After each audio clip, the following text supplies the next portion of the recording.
নমস্কার, আশা করি সকলেই ভালো আছেন।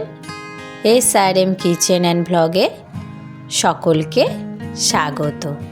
আজকে আমি চলে এসেছি এগ স্যান্ডউইচ আর ভেজ স্যান্ডউইচের রেসিপি নিয়ে। তাহলে চলুন বন্ধুরা, দেখে নেওয়া যাক।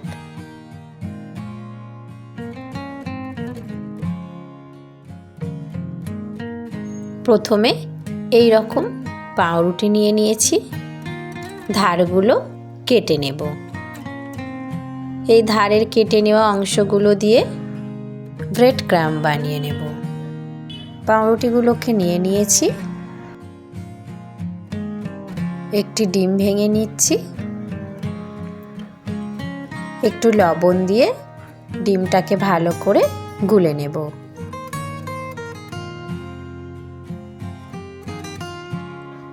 গোলা ডিমটাকে একটি প্লেটে ঢেলে নিলাম।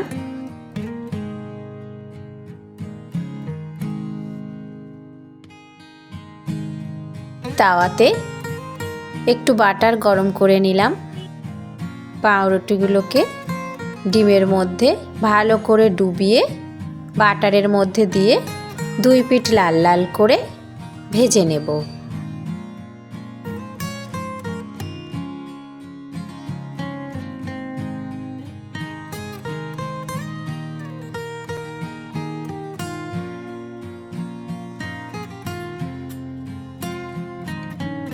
একইভাবে আরও একটি পাউরুটি ভেজে নেব।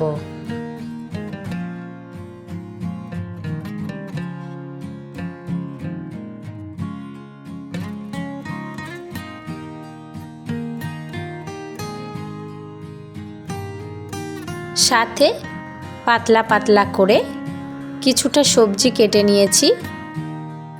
ক্যাপসিকাম, গাজর, খোসা সমেত শসা, টমেটো, পেঁয়াজ পাতা, কিছুটা কচি ভুট্টার দানা, কাঁচা লঙ্কা কুচি আর ধনেপাতা কুচি। সাথে টক দই দিয়ে দেব।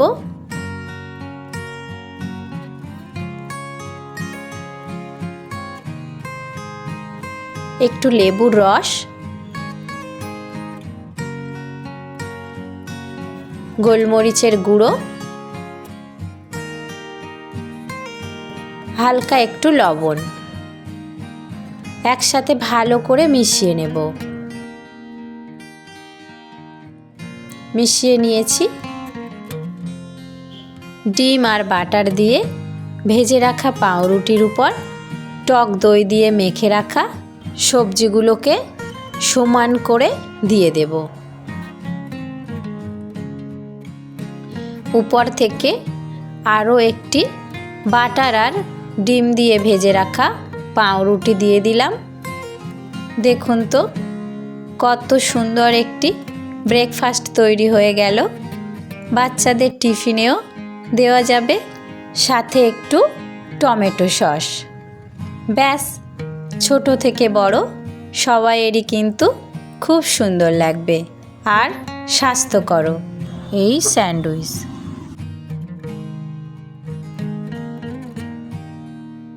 এইভাবে কেটেও পরিবেশন করে দেওয়া যাবে। আমাদের এগ স্যান্ডউইচ তৈরি হয়ে গিয়েছে। এবার ভেজ স্যান্ডউইচ বানিয়ে নেব। একই পাউরুটিতেই একটু বাটার মাখিয়ে নেব আর টক দই দিয়ে পাতলা করে কেটে রাখা সবজি মাখানো সমান করে দিয়ে দেব। উপর থেকে আরও একটি বাটার মাখানো পাউরুটি দিয়ে দেব।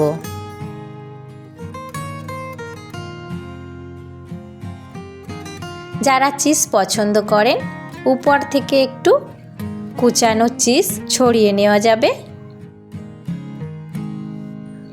তো তৈরি আমাদের ভেজ স্যান্ডউইচ।